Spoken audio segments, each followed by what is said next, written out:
الاول احب اعرفكم بنفسي. ابراهيم يوسف، اس اي مانجر ترند مايكرو ايجيبت. المفروض السيشن النهارده كنا هنتكلم ازاي نساعد الاورجنايزيشن اللي هي تحكي الداتا بتاعتها وتتكلم عن الثريتس الموجوده تكمله للكينوتس بتاعت امبارح. خلينا نبتدي نقول لو بنسال على الويكست لينك في السكيورتي تشين بتاعتنا كانفورميشن سكيورتي اندستري. لو طبعا التشين عندنا بيبقى شامله نتكلم موجود الاستراتيجي بتاعتي والبوليسي والتكنولوجي تكنيك تكنيكال ديفايسز وطبعا الهيومن او البني ادمين اللي بيتعاملوا مع الحاجات دي. فكلنا عارفين ان الهيومن او البني ادمين هم بيبقوا ذا ويكست لينك في التشين ده، لان نو هيومن ايرور، نو ليميتيشن فور ذا هيومن ايرور. اوكي؟ according للاحصائيات out of 10 incident في السكيورتي بيبقى 7 incident related بالهيومن ايرور. ده طبعا راجع لمشاكل كتير جدا، عدم وعي، عدم ادراك، عدم اويرنس للموظفين بالاتاكس اللي حواليهم وتحيط بيهم. فلو جينا بصينا سريعا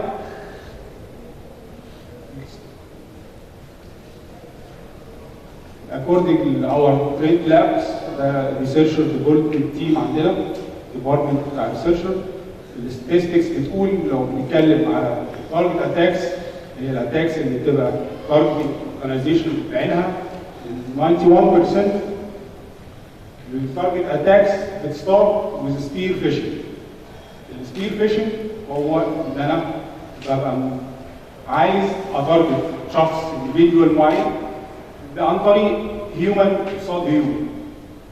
الفيشنج هو ان انا بخدع انسان بخليه يعمل اللي انا عايزه عن طريق اني ببعت له ايميل مسج، سواء كان الانتنشن فيها ان هو يوبي او يعمل ريكوستد بروسيجر اللي طالبها منه، او يفولو اب لينكس لو في يو ار ال في المسج، او يا اما يداونلود يوبن الاتاشمنت اللي عاده بيبقى 0 داي مالوي. فلو جينا شفنا امثله كتير للانسيدنتس زي دي، هنبتدي نشوف مثلا نذكر الامثله. كوكولا واحده من اكبر بريتش كانت كوست حوالي اولموست 2.4 مليون دولار. كان الانسيدنت بادئه بسبير فيشنج ايميل. نفس الحاجه ريسنتلي الوايت هاوس البيت الابيض الامريكي كان انفكتد اجين، حصل كومبرومايز والداتا حصل لها ليكج عن طريق اجين سبير فيشنج ايميل. نفس الانسيدنت الشهيره جدا بتاعت ار اس اي ليكج والريزم بريكن حصل لهم، كانت اجين كل ده ستارتد ويز سبير فيشنج ايميل. طيب سؤال ممكن، هل احنا واي حد فينا او موظفين في اي اورجنايزيشن هل ممكن يتعرض ان هو بيفول او يتخدع بالفيشنج ايميل؟ يعني افترض انه يس، ديفنتلي يس.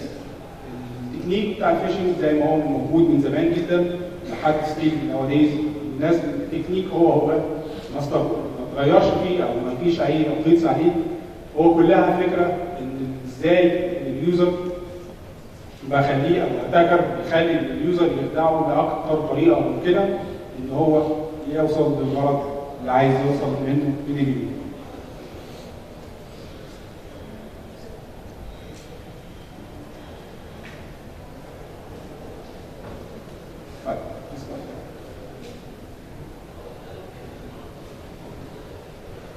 طيب نعمل ايه علشان نبتدي نليمينيت الثريتس الكبير جدا اللي جاي من الفيشنج ايميل او الفيشنج ثريتس عامه؟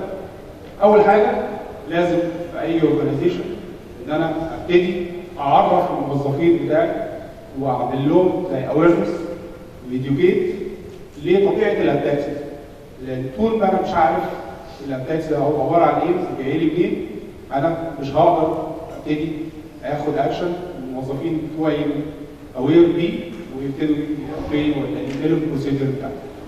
تاني حاجه لازم يبقى عندي فيه بروسيس للريبورتنج، ازاي اريبورت باك اي انسيدنت بتحصل على الفيشنج، بحيث اخلي دايما الموظفين بتوعي انا بقى كاداره انفورميشن سكيورتي متعاونين معايا وبيجوا معايا، بدل ما نكون صراعات مع بعض لا خلينا نتعاقد كلنا از وان تيم واعرفهم الثريت ده ايه النتيجه ممكن توصل لي منه اورجانيزيشن عامه، واوريهم طريقه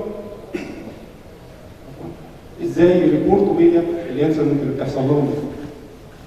طيب بعد ما عرفتهم وعلمتهم طريقه يريبورتوا الكلام ده كله ويعملوا ايه المفروض الاكشن اللي ياخدوه لو حصل لهم حاجه زي كده، يجي يتبقى ان انا اعمل لهم زي سيميليشن او تريننج، او لو بنتكلم بقى زي بيدس تكنولوجي عندنا ان انا اعمل لهم ساند بوكسنج، ادخلهم جوه مختبر زي ما بيقولوا، وابتدي احاول استخدم كامبينز للفيشنج ان انا ابتدي اعمل زي تيست لليوزر دي واشوف الريزلت بتاع التيست دي واشيرها كمان مع الامبلوي، اقول له ان حصل عندك بعت لك ايميل الفلاني جالك في الوقت الفلاني وللاسف حضرتك خدتين فول او فيش باي ذيس ايميل وكليك عملت كليك على اليو ار ال الموجود فيه، عملت داونلود الاتاشمنت، فبالتالي ده اتسبب في يور ماشين هاز بين كومبرومايز.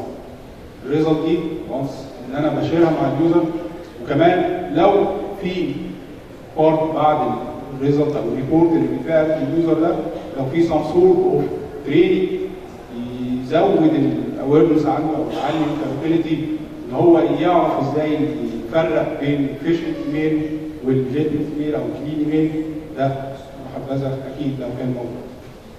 طيب اكيد طبعا لو كل الكلام ده متوفر عندي في اي اورجانيزيشن هيوقف لي طبعا الثريتس كتير اللي ممكن كان بيها افويدد الثريتس اللي بتحصل من الكلام ده، والباقي بيبتدي بالريزلت ليها يحصل داتا سيفت او سرقه المعلومات بتاعتي، واكيد طبعا نعمل ميتيجيشن وافويد الانسيدنتس دي ان ذا فيوتشر.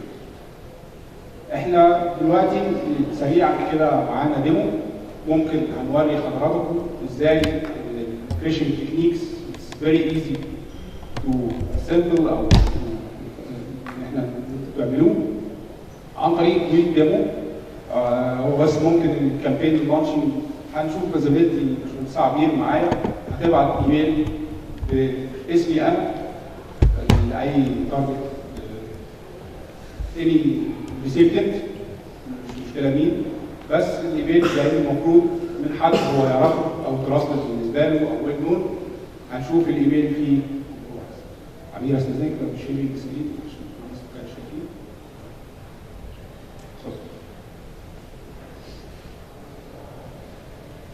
السلام عليكم، انا عبير سويلم سيستمز انجينير في ترند مايكرو. زي ما باشمهندس ابراهيم ذكر انه الفيشنج ايميلز دي حاجه من اكتر الوسائل الكومن في الهاكينج لانها سهله جدا وهي من اقدمهم اصلا، ومع ذلك هي منتشره جدا. احنا عندنا تول اسمها فيش انسايد، هي بتعمل كايند اوف كومبرومايزنج تمام او سيميوليشن للايميلز، بحيث ان هي هدفها ان هي بتعمل تريننج للامبلويز. فاحنا كنا عايزين نشوف ديمو، وباشمهندس ابراهيم بيعمل برزنتيشن. انا بعت ايميل من الاكونت بتاعه تمام، عندي انا تمام على اوتلوك، فالايميل ظهر في عبير سويرم ات اوتلوك. باشمهندس ابراهيم المفروض ان هو ابتدى النوت بتاعته قبل الساعه 12، يعني حوالي الساعه 12 و3 دقائق. هنا الايميل مبعوث الساعه 12 و6 دقائق تمام، ومكتوب فيه هاي عبير I need you to transfer money on the following account. اوكي، واكونت 1. فالتول دي هدفها ان هي بتساعد انه الادمنستريتور يقدر يعمل كامبينز على الامبلويز بتوعه علشان يفهمهم ويعلمهم ايه هو الفيشنج ايميلز وازاي يقدروا يحاربوه، تمام، او ان هم يحاربوه مع الادمنستريتور بتاعهم، تمام. وبالتالي في النهايه بيديهم تريننج عن الفيشنج ايميلز والسبام والليجيتمت وازاي يقدروا يفرقوا ما بينهم وما بين بعض. هي دي التول if you want to have a try.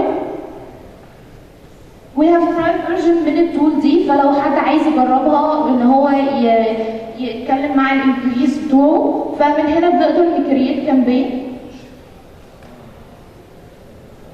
تمام. وبعد كده هنا بندخل الريسيبينت ليست، وبعدين هنا بنختار التمبلت اللي احنا المفروض نبعتها. احنا عندنا تمبلت بالعربي وبالانجلش، تمام.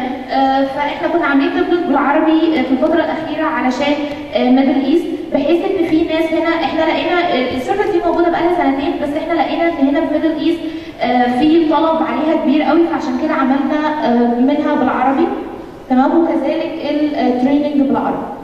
بس واللي حصل ان انا كتبت هنا الادرس بتاعه باشمهندس ابراهيم يوسف @trendmicro.com، والنيم بتاعه عملت السكراشر، وكانت النتيجه ان الايميل اتبعت، تمام. شكرا. دلوقتي معاكم باشمهندس شريف.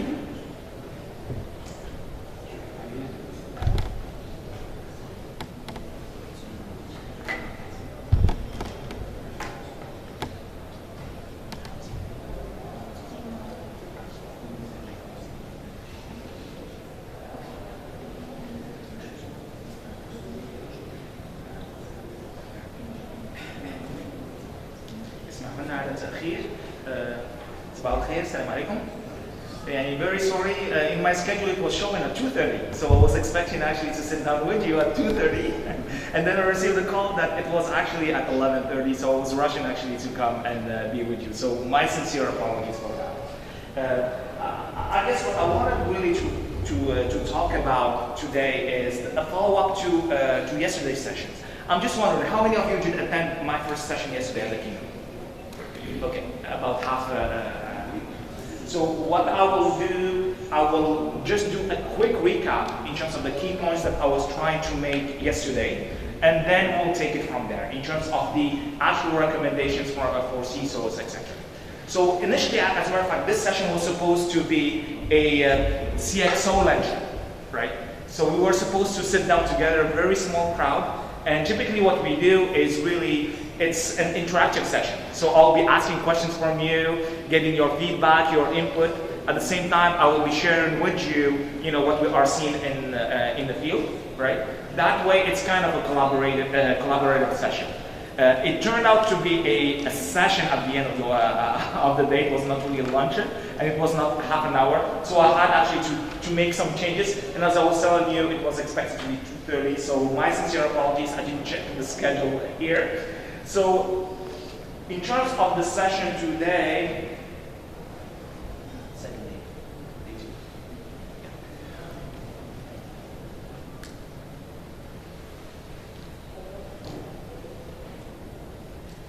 so the key point here is there is definitely an opportunity in terms of business transformation for all of us, right?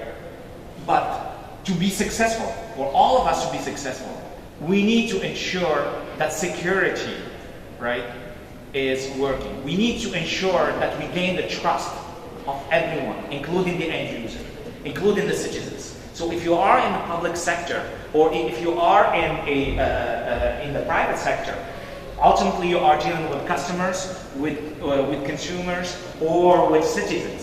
And unless we do that transformation, bearing in mind ultimately who is going to benefit from that transformation, right?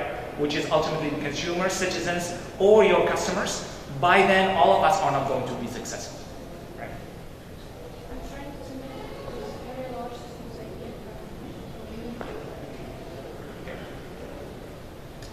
Just a moment, please. I will just get a USB key. So bear with me here while we try to get.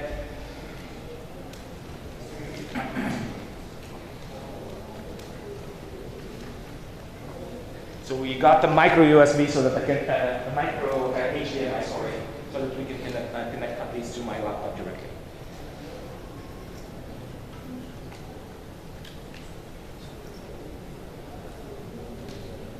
Right, USB.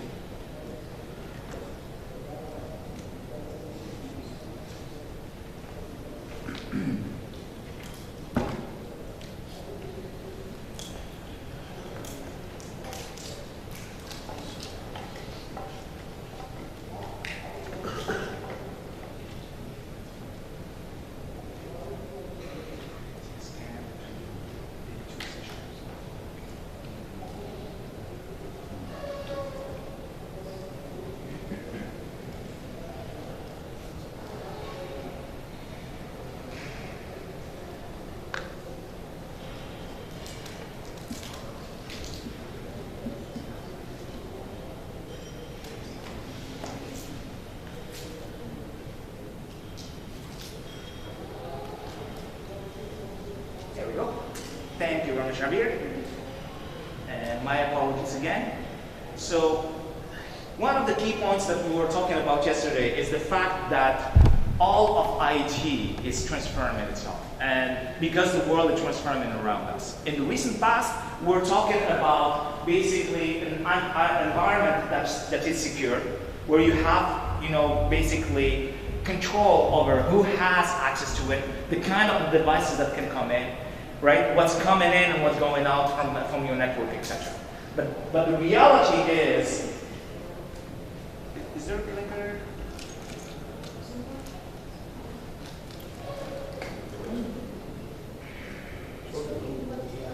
Oh, but is there a clicker? No? No. Okay. But the reality is we have citizens, we have business partners, we have logistics, we have supply chain, right? Regardless of the business that we are in, and regardless whether you are in public sector or in private sector. So the reality is we have so many, entry points now, and all of these now with the interconnected world, and especially with the digital transformation, it lends itself to how to secure not only the core that you had before, but also secure basically every single endpoint within your organization, within your environment, right? So basically, to secure your security posture, you really need to take, like all of you, especially being CISOs, you have been familiar with the detect, respond, protect. That framework has been there for a couple of decades, right? So we are all familiar with that approach. How can we ensure that we detect as quickly as possible when we have a breach, when we have an attack? How can we quickly respond to it? And how can we make sure that we are protecting, remediating, and responding actually to that as well, right? But would you mind going back? But based on Gartner, they are adding the project quadrant as well. So FYI, the CFO, the #1 risk now that they are foresee in their business based on a recent study is breach of data. That's their #1 concern. So around the world, all of organizations, the CFOs, they are very concerned about this aspect. And especially when you look some of the recent breaches that happened, right? And if you take in the mix the GDPR that's coming in Europe, and I assume all of you are familiar with that, and the hefty fines that will be imposed on any organization that holds, EU citizen information, right? As a result, we are seeing actually some organizations, especially from the US and elsewhere, coming up and saying, hey, we have been breached. In the recent past, it used to be secret, but now, especially given that the hefty fines are coming in May, so we should expect that more and more organizations are going to come clean and going to say that, hey, this is really what's happening in our environment. But at the same time, it is an opportunity for all of us. So we definitely need to take the security extremely seriously. The old approach doesn't no longer work, unfortunately, right? So if you wouldn't mind going back. So one interesting aspect here is, in the UK, and by 2015, there was a transformation of the criminal landscape, whereby, as you can see, the cyber-enabled fraud and computer misuse surpasses all of the other crimes. So we are seeing actually this kind of transformation around the world. We are seeing criminals recycling themselves and jumping into the hacking, into the cyber criminality business, right? So, and at the same time, I was showing a few of the statistics yesterday in terms of what's really happening around the world, included in this particular region. So the old approach of taking as granted the security no longer works as well, right? So it's now top of mind for all CXOs, for you, as well as for the board, right? For most of our organizations. And if you move forward, please, so it's really clear as well, given the depth of attacks, given the profile of organizations that have been reached so far. Thank you. Thank you so much. That there is really no silver bullet. You take NASA, you take NSA, FBI. Like the kind of budget that these guys have is unlike, you know, any one of us could dream of, right? And yet they got reached, right? So we have really crossed the chasm and in a very unfortunate way. And that's the reason why, like the old approach towards security no longer works, unfortunately. We have to take a different approach. And we have as well to ensure that there is a partnership between the private, between the public sector, right? And between the industry leaders so that we can tackle that problem. Otherwise, and to my point that I was making earlier, in terms of the digital transformation, we cannot be successful, right? So it's very clear that there is no silver bullet, and we'll talk about that. But one key pain point that all of us, I assume all of you in this room, including us, and that's throughout the world as a matter of fact, that we are facing is a shortage of cybersecurity skills. So how can we deal with that? Like, I can share with you some of the experience that we are tackling, at least from a TrendMicro perspective, and what we are doing here in this region, including here in Egypt, all right? So some of the things that we are doing, and if I just step back.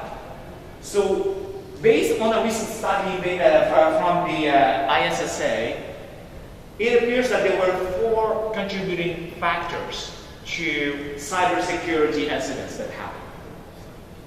And if you look at them, they are pretty much around training, around readiness, and around, you know, the investment that we make in the security in your own organizations as CISOs, right? So we need to ensure that we are no longer a cost center. Like being a CISO, I know we go through the justification in terms of why organizations need to make, you know, the budget and the investment in the security. We need to cross those kind of discussions. If you are still having those kind of discussions, I think you need really to try to leverage some of the recent data and some of the business justification to have more meaningful discussions with your hierarchy, right? So most of the issues appear to indicate that it's due to the readiness, to the training, right? And for us to be ready really to counter that, right? But is it only about the skill set? No.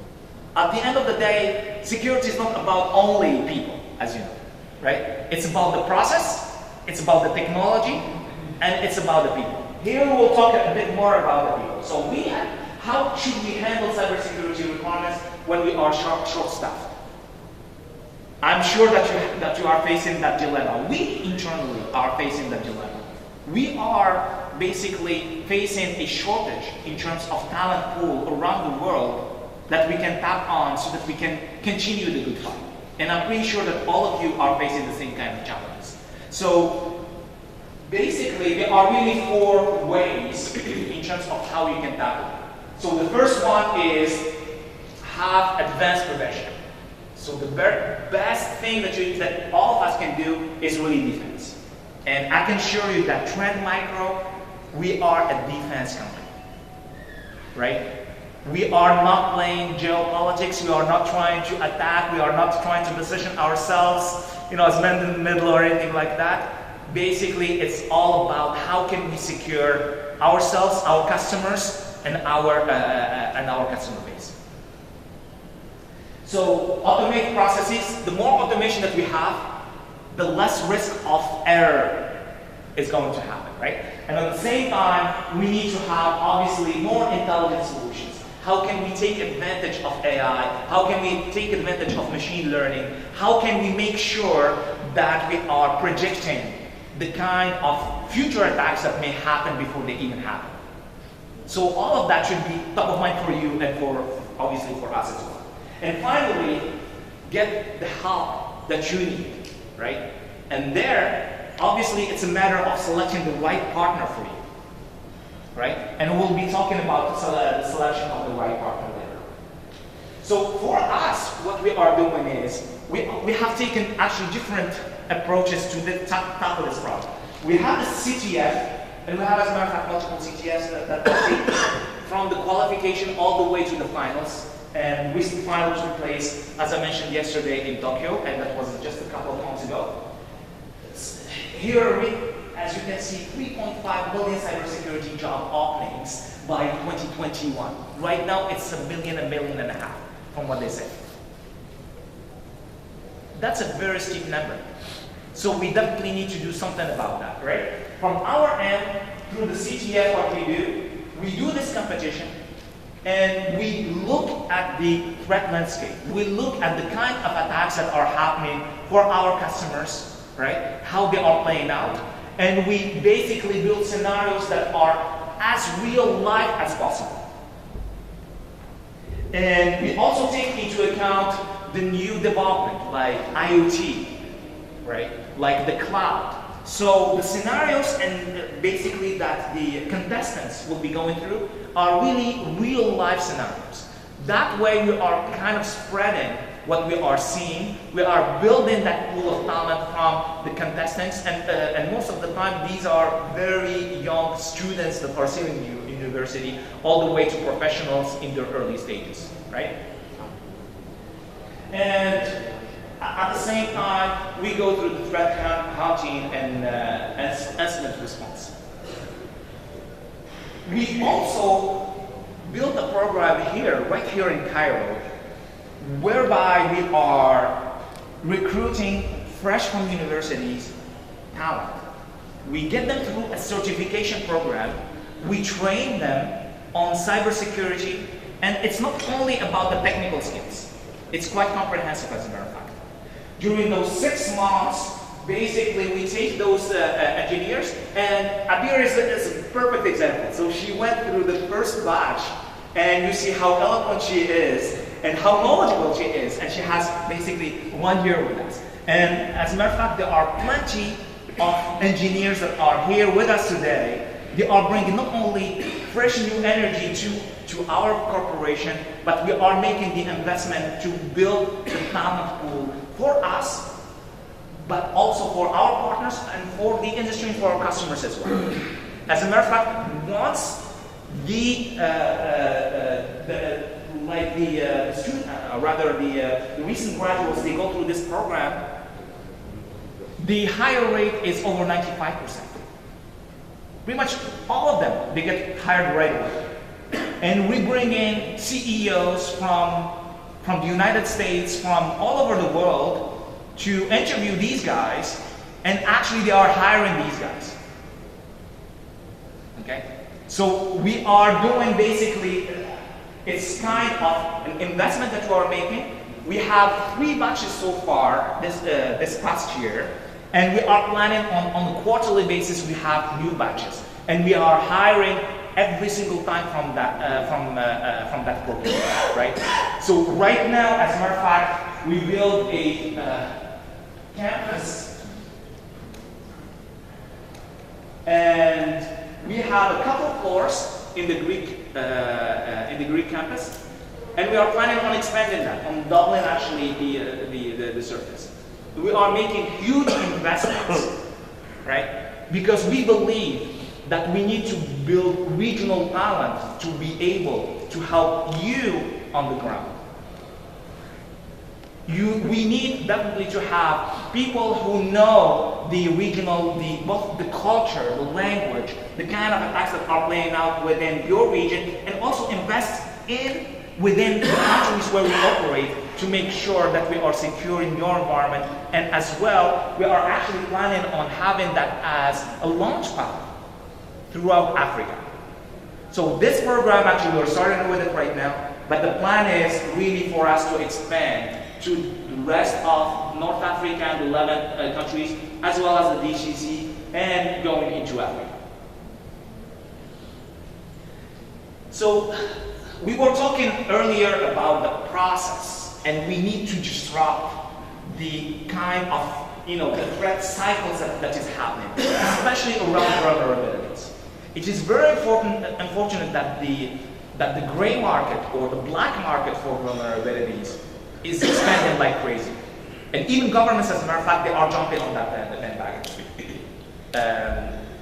Rogue governments, or for different reasons, there are different governments around the world that are unfortunately investing in this particular area. So what we are doing, as a matter of fact, as part of TrendMicro, we have the Zero-Day Initiative program.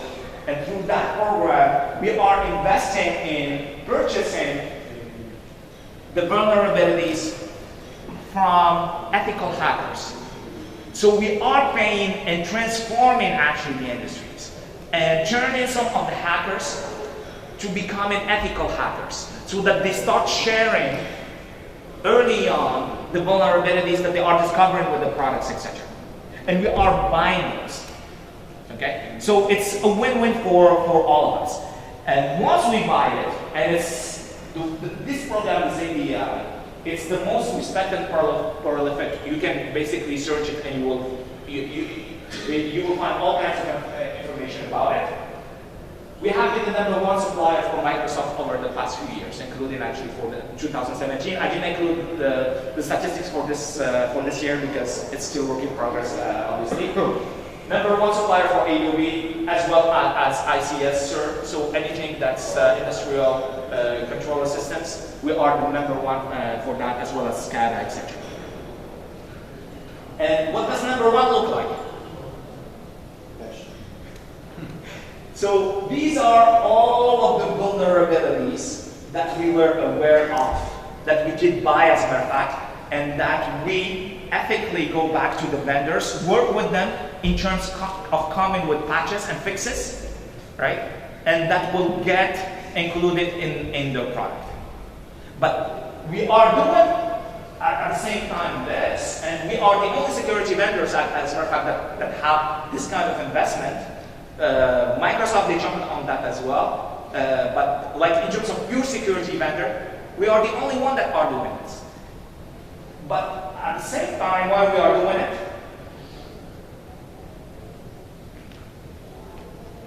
sorry about that. So while we are doing it, like I'm missing a slide here. We basically can virtually patch those vulnerabilities on average 2 months before they become available or before a patch becomes released. In your products, in security products, not in the vendor. No, vendors. These are Microsoft, like from the OS, Office 365, So it will Adobe. take time to patch the product, so you install your patches before them. That is correct. So it's not that we install the patches. We leverage our products to make sure that we are virtually patching those, so that basically those, if there is an attack that tries to leverage those zero-day kind of vulnerabilities, they won't be successful. Yeah, you will be the first line of defense, and you will secure it. That's exactly. And as I mentioned before, we are a defense company, so that's the approach that we're taking. Indeed. Thank you. So I guess I don't. How much time do you have? Okay. So you are all aware of what happened with WannaCry, the kind of attack that happened, the havoc that it created pretty much around the world. And as a matter of fact, Egypt was one of the top 20 countries in the world being hit. And especially yesterday I was showing some of the statistics and what we are seeing in the underground, and the fact that cyber criminals, they have lifetime licenses for variants of WannaCry and the likes for $50, $75, right? And whenever there is a new release, basically they get that update. So we are seeing really an uptake, especially in this region, be it Egypt or the MENA region overall, Middle East and North Africa, of this kind of ransomware attacks too. So please keep in mind that ransomware is not going away, right? On the contrary. And as a matter of fact, like these are some of the customers that were targeted, etc. Some of the statistics, but what we are seeing is some of the new variants of ransomware, they are evading the classical machine learning, right? So if you have products that are using execution style machine learning, server as an example, and we started seeing that in the early part of this year, they are evading those kind of defense mechanisms. Okay? Which means that, and it reinforces the point that there isn't no single, silver bullet. There isn't a product or solution or technology that can claim we have everything for you so that you are going to be the most secure organization. And that's the reason why we are taking a different approach. We are leveraging machine learning. We have been invested as a matter of fact in machine learning, and we are leveraging both the pre-execution, machine learning, and also the basically on-the-fly machine learning that happens as an attack you may play out. And we will discuss on how that happens. The other thing is, if you think that it is a problem only about Microsoft platform, it is not. So we are seeing the Mac ransom, right? And it is a ransomware. It's being distributed as a matter of fact and for free to hackers, and they give it to you, and you can copy it to USB sticks, etc. And they encourage people to distribute it, and then basically they will get 30% of the cut from the ransomware, which will be paid through Bitcoins, right? So these are the kind of attacks that are happening, unfortunately, right?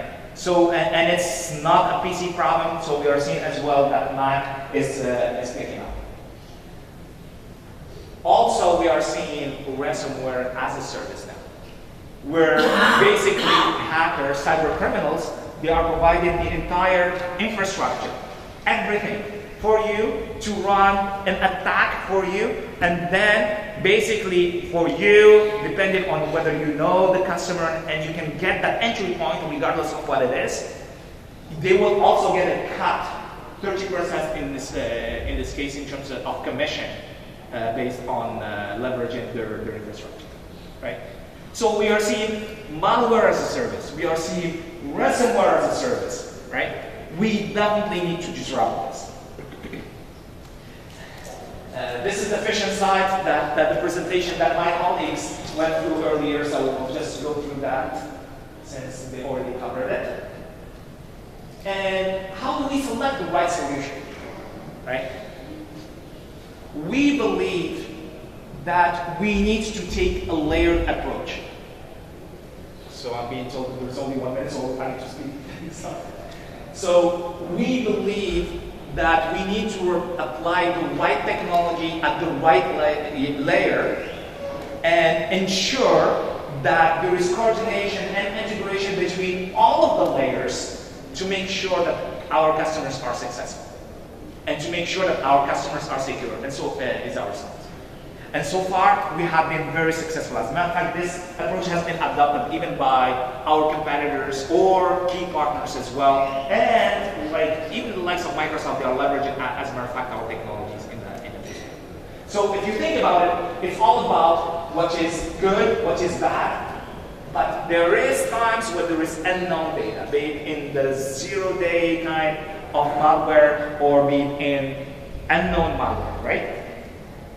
So we take the first approach, which is through the web and cloud reputation, exploit prevention, application control, and variant protection. We start filtering out what is good and let it pass, what is known to be malicious, and then we filter it out, right? And then we go through the next layer. And here we have the pre-execution machine learning, similar to what our competitors offer as well. So we apply that. And the reason why we apply this, because we need to as well make sure that you are efficient and that performance and the response time for your solution is there, right? So that's the reason why we take this layer approach. So the first layer is really ensure that the gateway, the IPS system is filtering as much as possible, right? And then we start going through that layer and make sure that we are filtering out basically the, especially for the gray area. And if needs be, we will actually involve the custom sandboxing to determine if it is actually malicious or not, by triggering the actual attack in the contained environment and see how an attack will play out. And the results, as a matter of fact, they are going to trickle down across all of the products. And that is really key, because the intelligence that you gain, the kind of attacks that are happening, we cannot afford just by doing and going through that layer and assume that we are good enough. We need to pass that intelligence once we go through the custom sandboxing and once we see new malware, through new malicious files, new malicious links, etc., that we are publishing that information across. That way we have a better defense moving forward. Does it make sense? So here we were talking about the kind of some statistics in terms of on a daily basis we analyze over 100 terabytes of data, right? So that's the reason why we need to ensure that the intelligence that we are capturing from that, it's not only efficient, but it trickles down basically through all of the products and through all of the layers. I'm being told that my time is up, so there is so much to talk about here, and as I said before, my sincere apologies for coming in late. But I would like actually to open up maybe for 1 or 2 questions if you have any, so that I can address that. Would there be any questions? I guess no questions. If you want to talk to me on the side, I will be here the rest of the afternoon. So feel free to come and say hello. I will be welcoming any discussions and at the same time learning from you in terms of what's really specific to this region. And with that, thank you very much, and again, my apologies for being here. Thank you.